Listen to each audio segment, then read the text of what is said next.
Hi friends, welcome to mom's kitchen. ఇప్పుడు vegetable biryani ఎలా చేయాలో చూపించబోతున్నాను.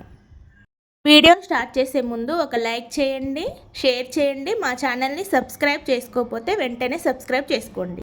ఇప్పుడు స్టవ్ ఆన్ చేసుకొని ఒక గిన్నె పెట్టుకొని 3 టేబుల్ స్పూన్స్ ఆయిల్ వేసుకోవాలి. ఇప్పుడు ఇందులో ఇలాచీ, లవంగం వేసుకోవాలి. కట్ చేసిన ఆనియన్స్ వేసి ఫ్రై చేసుకోవాలి. ఆనియన్స్ ఫ్రై అయిన తర్వాత వెజిటేబుల్స్ వేసుకోవాలి.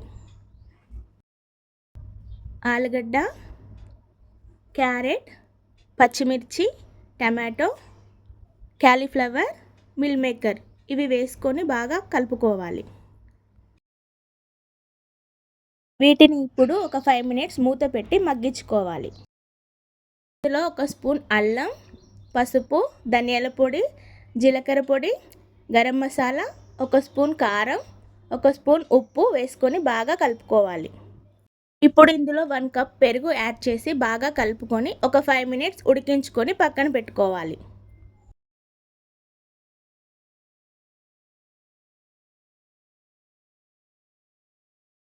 ఇప్పుడు రైస్ ప్రిపేర్ చేసుకుందాం.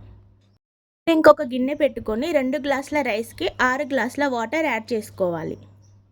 హోల్ గరం మసాలా, సాజీరా, అల్లం, కొత్తిమీర, ఒక స్పూన్ ఉప్పు, ఒక స్పూన్ నెయ్యి వేసుకొని వాటర్ మరిగించుకోవాలి.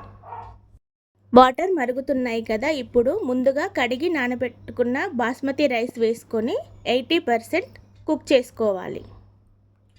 ఇప్పుడు ఈ రైస్ని వాటర్ లేకుండా ముందుగా రెడీ చేసి పెట్టుకున్న కర్రీ పైన వేసుకోవాలి. ఇప్పుడు ఈ రైస్ పైన 2 టేబుల్ స్పూన్ల నెయ్యి వేసుకొని మూత పెట్టుకొని 15 నిమిషాలు దమ్ చేసుకోవాలి. దమ్ అయిపోయిన తర్వాత ఒక 10 నిమిషాలు అలాగే వదిలేయాలి. అంతే, మన వెజిటేబుల్ బిర్యానీ రెడీ. ఇది చాలా టేస్టీగా ఉంటుంది. ఎప్పుడూ చికెన్ బిర్యానీ, మటన్ బిర్యానీ కాకుండా ఇలా వెజిటేబుల్ బిర్యానీ ట్రై చేయండి, మీకు ఖచ్చితంగా నచ్చుతుంది. లైక్, షేర్, సబ్స్క్రైబ్ చేసుకోవడం మర్చిపోకండి.